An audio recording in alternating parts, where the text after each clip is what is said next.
What is up, everyone, and welcome to the very first Diaries of an Afro Girl.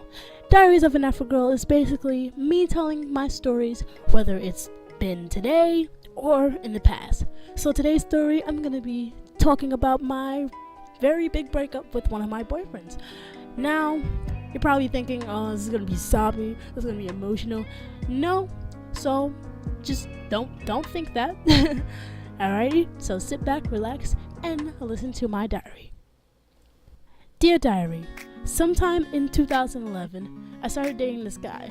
Let's just call him Mickey. So me and Mickey were together for a little less than a year. We went to the movies. I went to his house all the time because he never had money to go to my house.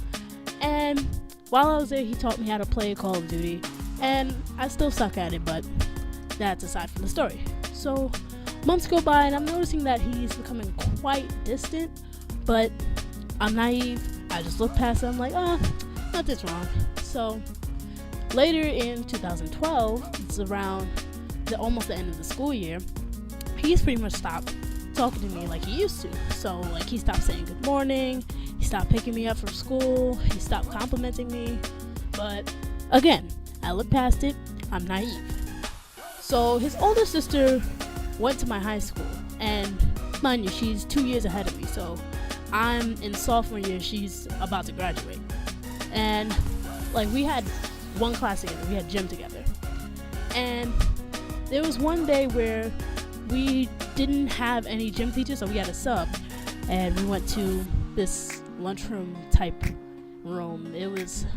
My school had 2 lunchrooms and 2 gyms.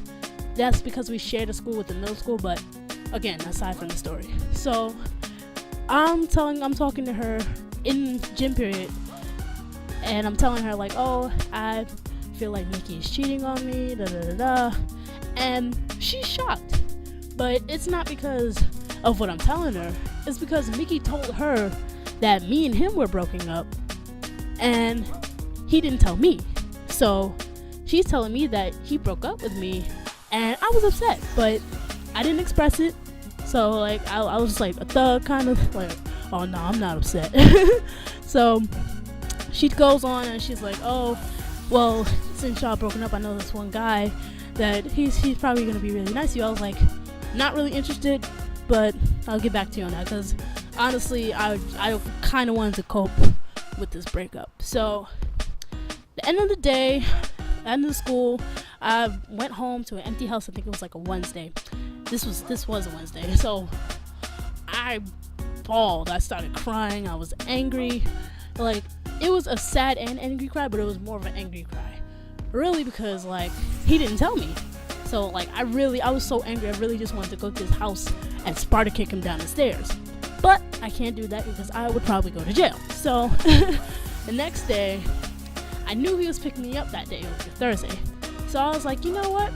I'm going to wear all my good stuff. And really, because I was like, you know what? I'm going to try and get him back. So I wore these silver shoes, nice jeans, nice clean jeans, and this nice white and silver top. It looked like a crop top, but it wasn't. And honestly, my hair was jacked up because I wanted it to be a certain way, but it didn't come out the way it was. So I just like, you know what? I'm just gonna go like this. I don't have time to fix it. So all day in school, I'm walking around. People are like, oh, is it your birthday? Oh my god, you look so nice. Is it your birthday? And mind you, they only say that because I don't dress up like that every day. Like I dress up in regular clothes. So yeah, of course they're gonna ask me if it's my birthday, and I said no. And usually a lot of people do this. A lot of people get dressed up on their birthday if it's a school day. The people who do it when it's not on a school day are really thotty, but don't even think about that. But they only do that on their birthday. So the whole school day goes by. I'm waiting outside for Mickey. He comes to pick me up, and I'm walking with him. He's like, oh, why are you dressed up so nice? I tell him, I was like, your sister told me that you wanted to break up with me. So we're walking kind of in silence now, and he was like, well, yeah, kind of wanted to break up with you. I was like, why do you want to break up with me? He was like, I don't know. what the fuck does I don't know mean? What does that mean? Help me. So after that, we're at the bus stop waiting for my bus. Like, he takes the bus with me sometimes, but today he didn't. So we're sitting in silence. I'm pissed off. I wasted a good outfit on him trying to get him back. So I gave him one last kiss goodbye. Goodbye as in we're broken up, yeah. So while I'm on the bus, I'm thinking to myself, I'm like, why am I so upset?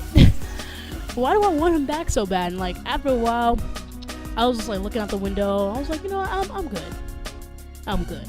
I realized that like Mickey was just a little boy who didn't want to tell me he didn't like me or didn't want to be my my boyfriend. Sorry, he didn't want to be my boyfriend, and I'm just laughing because like, yo, he really wasn't man enough to tell me to my face. Like, he had to get his sister to do it for me. But then again, she didn't know. But yeah, I literally felt better that day. And like during the summer, I was cool. I didn't really think about it. And during the next semester, I was like, you know what? I'm gonna be single. It's gonna be good. I'm not gonna think about anybody the rest of the year, for the whole year. And then in 2013, I met my current boyfriend. So alright, thank you guys so much for listening. If you want to hear more Diaries of an Afro Girl, please give me about 5 likes on this video, and also give me some suggestions in the comments as to what stories you'd like to hear in the future. Thank you guys so much. Peace out, and always be awesome sauce. Later, guys.